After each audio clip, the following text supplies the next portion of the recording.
धन्यवाद सभापती महोदय. मान्य मंत्री महोदयांनी विस्तृतपणे उत्तर दिलं. मात्र जुन्या जी वाहनं असतात ती बऱ्याच वेळेला ग्रामीण भागामध्येच आपण पाठवतो.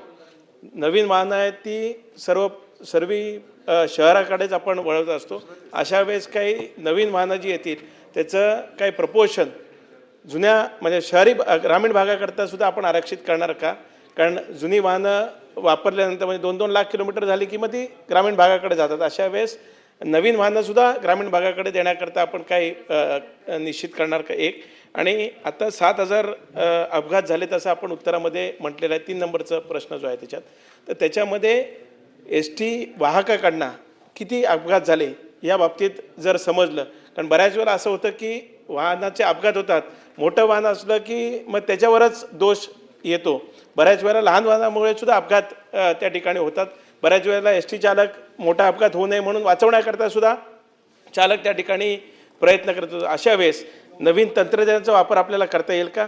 डॅश कॅम आता आलेल्या आहेत, तर आपल्या सर्वच एस टी ज्या बसेस आहेत त्यांना डॅश कॅम लावण्याकरता आपण काही उपाययोजना किंवा कार्यक्रम हाती घेणार का? सर्वप्रथम पहिल्या प्रश्नाचं उत्तर देतो. सन्माननीय सदस्य तटकरे साहेबांचा काहीतरी गैरसमज झालेला आहे की शहरी भागामध्ये नवीन बसेस चालवल्या जातात आणि ग्रामीण भागामध्ये जुन्या बसेस दिल्या जातात. असं बिलकुल नाही आहे. शहरी भाग आणि ग्रामीण भाग हा एस टी महामंडळानं कधी हा वेगळा विचार केलेला नाही की ग्रामीण भागामध्ये जुन्या बसेस द्यायच्या आणि शहरी भागात नवीन बसेस ठेवायच्या, असं काही नाही आहे.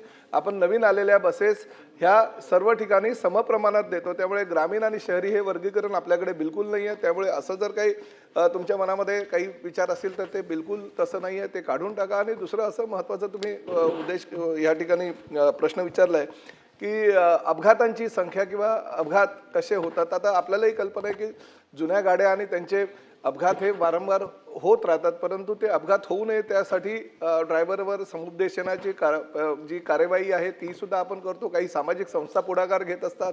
ते पुढाकार घेतल्यानंतर त्यांना सुद्धा वेळोवेळी आपण आपल्या ड्रायव्हरना त्या ठिकाणी पाठवत असतो आणि भविष्यामध्ये अपघात होऊ नये याची खबरदारी घेण्याची जबाबदारी सुद्धा एस टी महामंडळाची असते आणि त्या माध्यमातून आपण कार्यवाही करत असतो. प्रवीण दरेकर. आता नवीन फार महत्त्वाचा मुद्दा त्यांनी उपस्थित केलेला आहे. सभापती महोदय, आपण आता ह्या नवीन ज्या बसेस घेतोय सर्व, आता आपल्याकडे अशोक लेलँड आणि टाटाच्या बसेस आहेत आणि नवीन बसेसमध्ये आपण ही सगळी जी नवीन टेक्नॉलॉजी आपण आणतोय, किंबहुना AI आधारित सुद्धा आपण नवीन टेक्नॉलॉजी त्या बसेसमध्ये आणतोय, जेणेकरून ह्या नवीन बसेस ज्या आपल्याकडे उपलब्ध होतील त्या सर्व बसेसमध्ये ह्या टेक्नॉलॉजीचा वापर करून आपण अद्ययावत बस अशा रस्त्यावर आणतोय.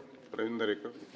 सभापती महोदय, डहाणू आणि पालघर आगारात जुन्या व खिळखिळ्या बसेस झाल्यामुळे